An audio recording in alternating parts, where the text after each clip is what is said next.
as I watch the Oilers game. I'm not waiting for post-game commentary right now.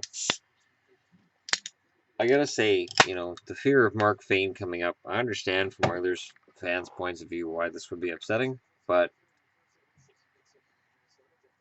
other than the fact that they gave up a goal within the last minute of the first period, which is upsetting, Fane hasn't looked out of place. And honestly, with where Edmonton is right now, I really like their depth.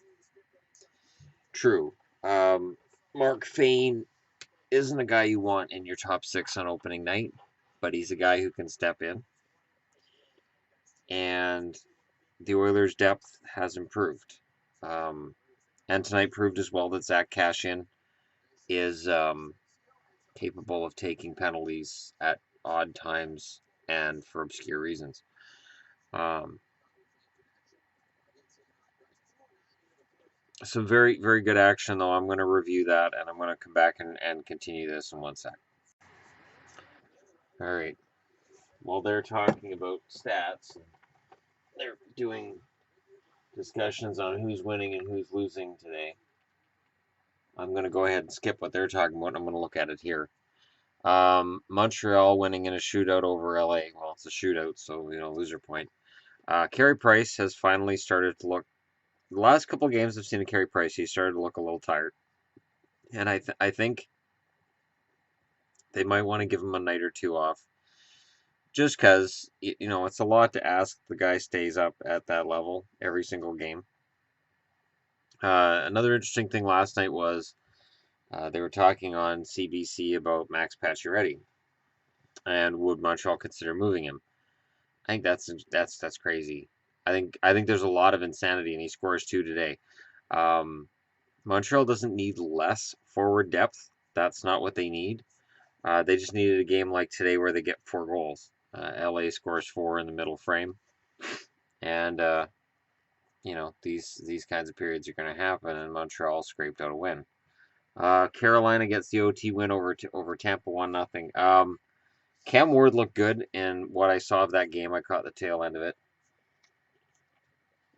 The Islanders lose in overtime to Detroit as the loser point shows up in 3 games in a row there.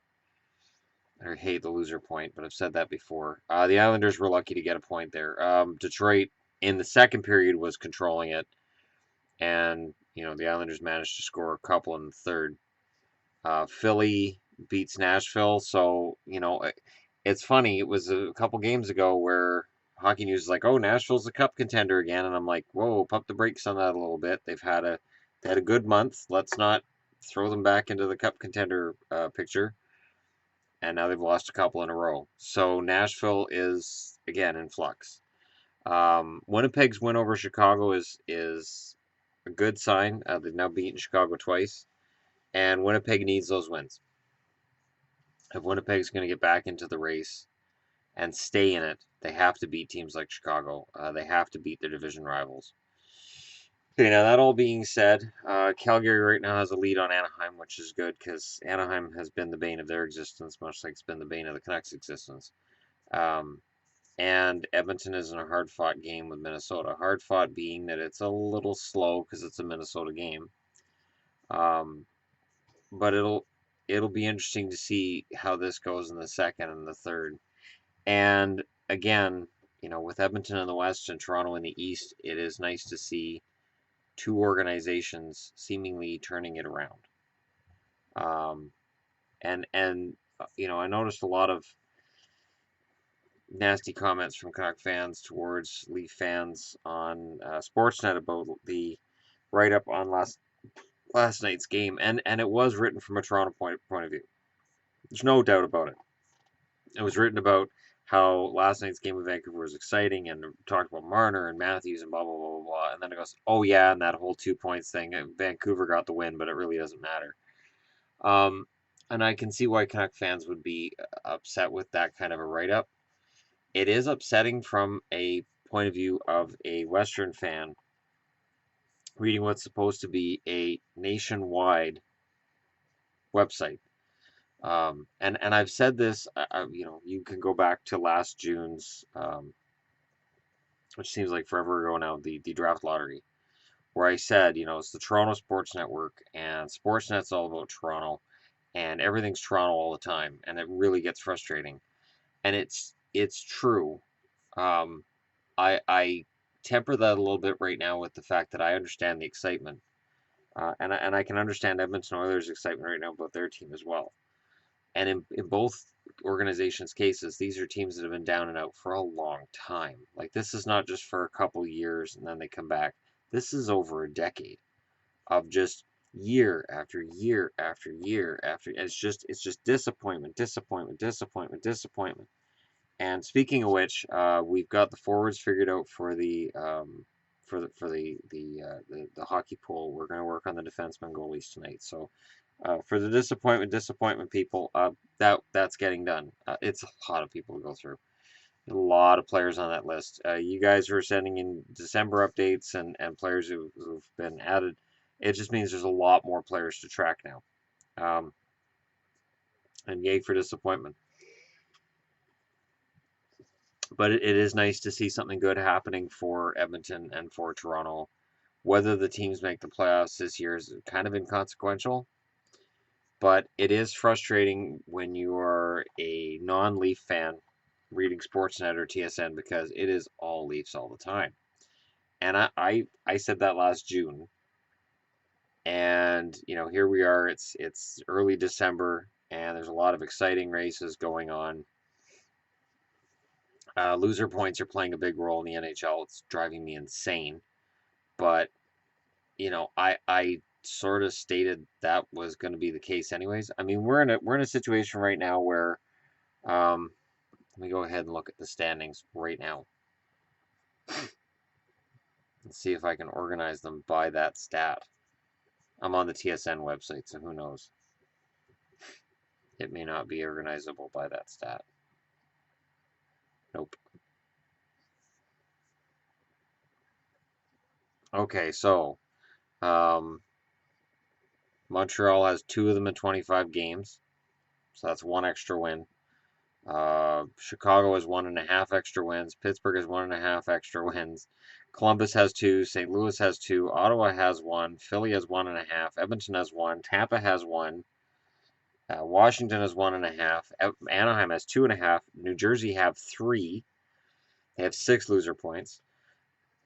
LA has 2. Winnipeg 2. Detroit 3. Minnesota 4. So they've got 2 wins via loser points. Nashville has 2 wins via loser points. Dallas has 6 loser points, so they have 3 wins in that manner.